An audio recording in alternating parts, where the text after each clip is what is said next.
So today we're going to discuss what's called sympathetic joy, the third of the four Brahmaviharas, these very skillful kinds of emotional states that we're trying to develop in ourselves.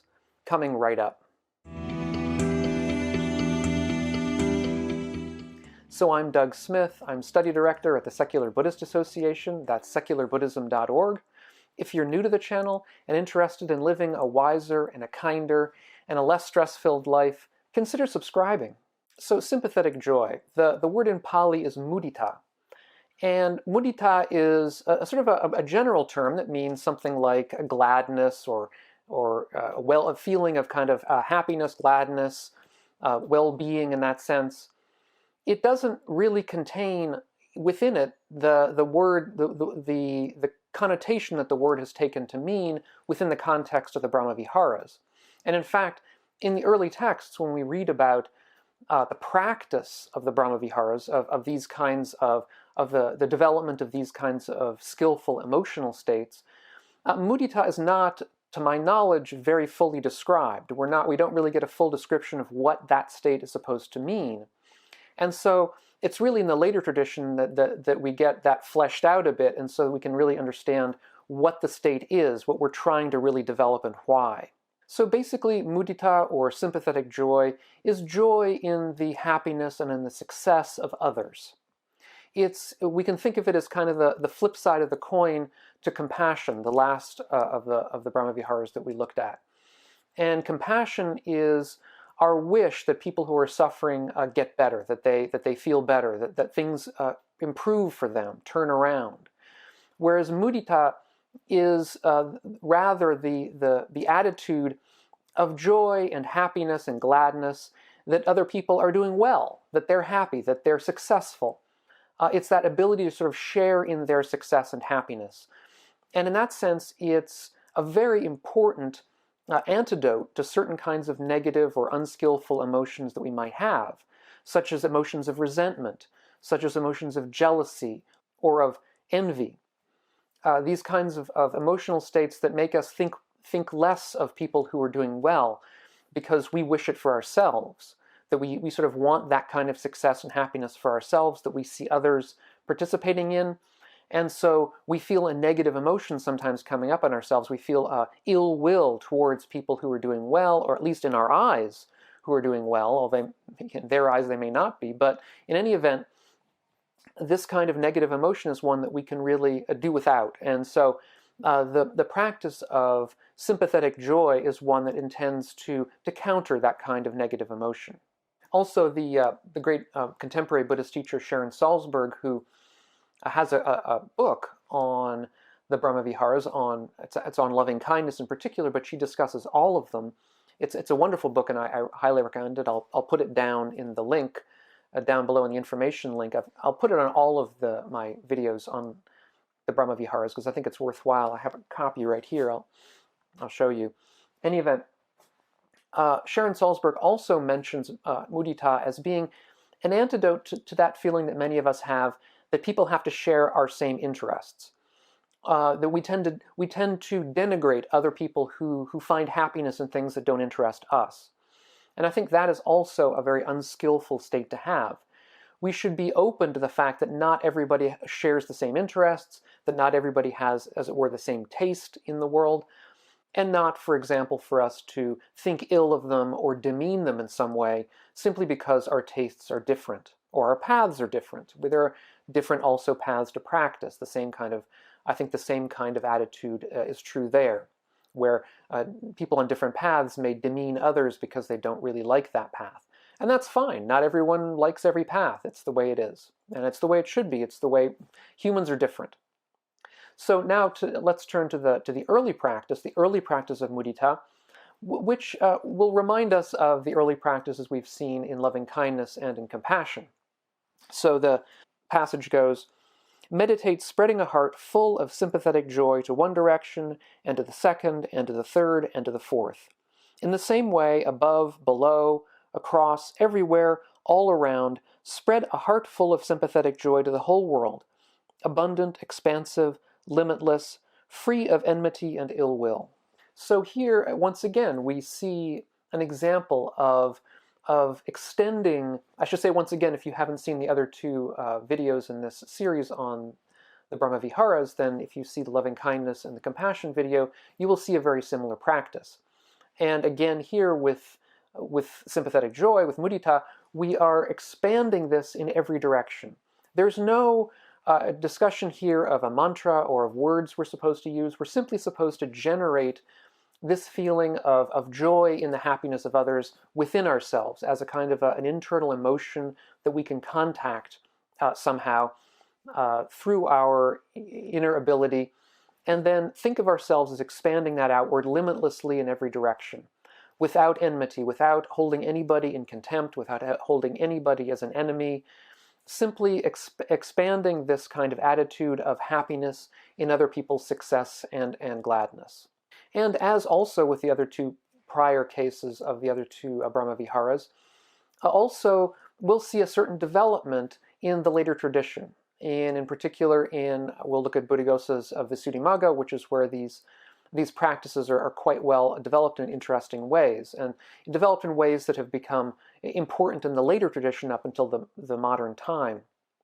And as with the other two also, Buddhaghosa sees this practice as leading to jhana, leading to a deep meditative absorption. So I'm going to discuss various different people that we're supposed to extend this feeling towards, and understand that for him, for Buddhaghosa, with each of those individuals, we're supposed to establish a deep kind of absorbed jhanic meditation before we turn to the next. So it would be for him quite a lengthy and detailed and deep kind of practice, not the sort of thing that we could do easily in a half an hour or 15 minutes or something. Not to say that we should necessarily follow Buddhaghosa in that. We can use this practice in our own fashion as well, but we just should understand at least where the context comes from and how he would have used it. So for Buddhaghosa, we start the practice with a close friend, a dear friend, somebody that we can think of who is usually happy or cheerful, somebody who's usually in a good frame of mind, who's upbeat, and think of them and use them as our focus for the meditation of being happy in sharing their happiness, in sharing their cheerfulness. And I think Buddhaghosa starts this way because it is, of course, very easy for us, if we have a friend like that, to feel happy for them. And in fact, having a friend like that around can make us happy. And that's the point. That's the point of the practice, is for their happiness to draw this happiness out of us, this sympathetic joy out of us, and so extend it towards them.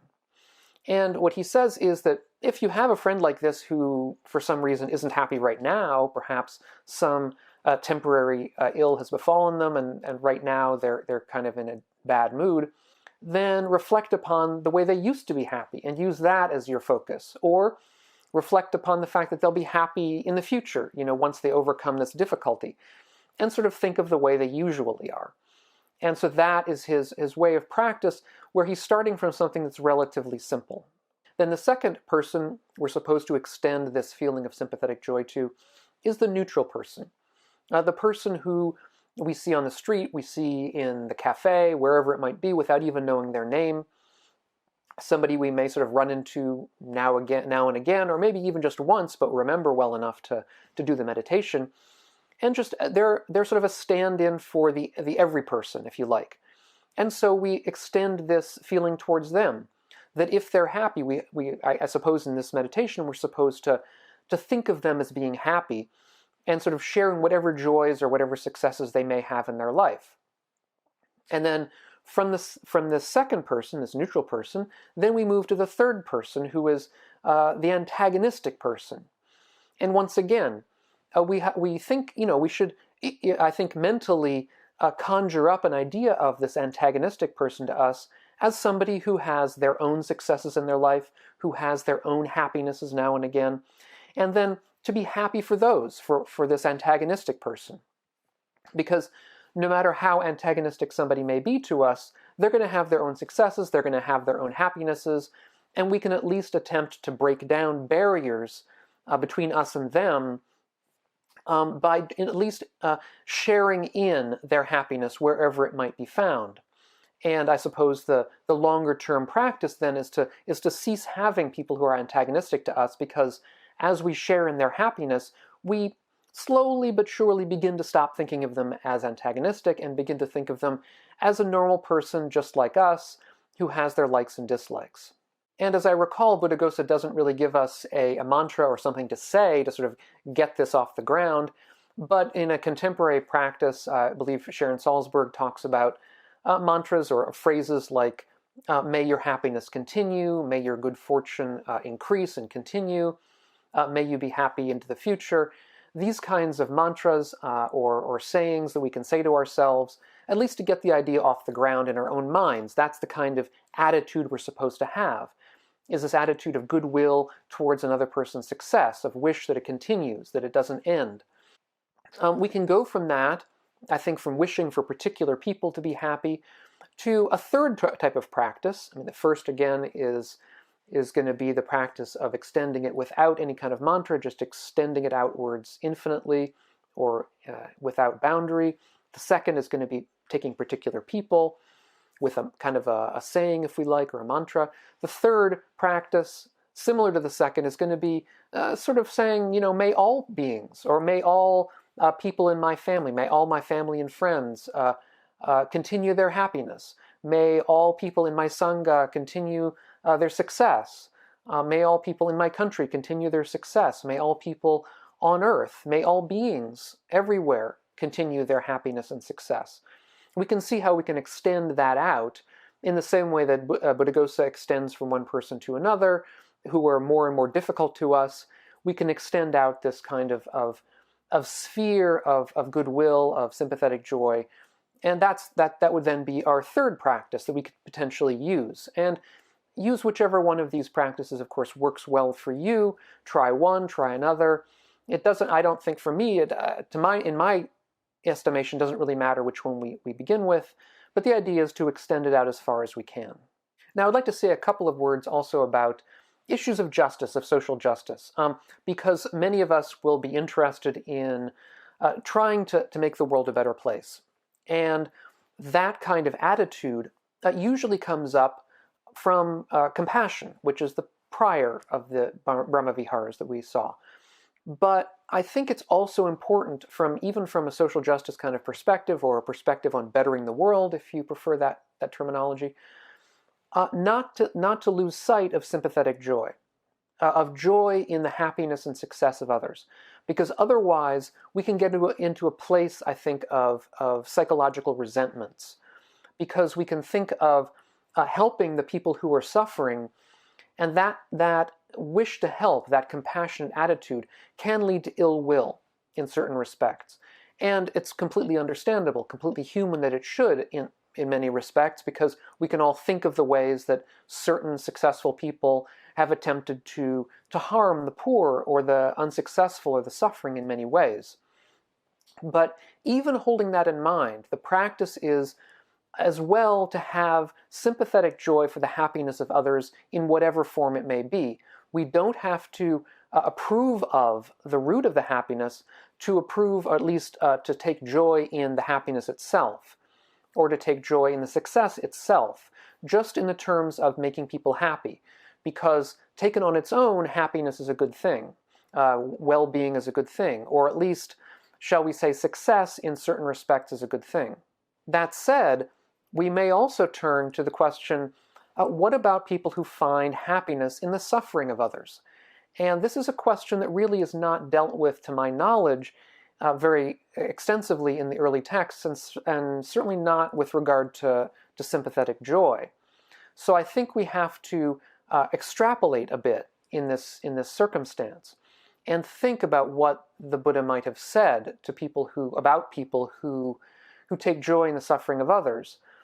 Now, I think the first thing to be said is that the right attitude towards such a person is more of compassion than of sympathetic joy, because a person like that is somebody who, if we come from a traditional background, we're going to say is going to suffer in the future because of the bad karma that they're building up.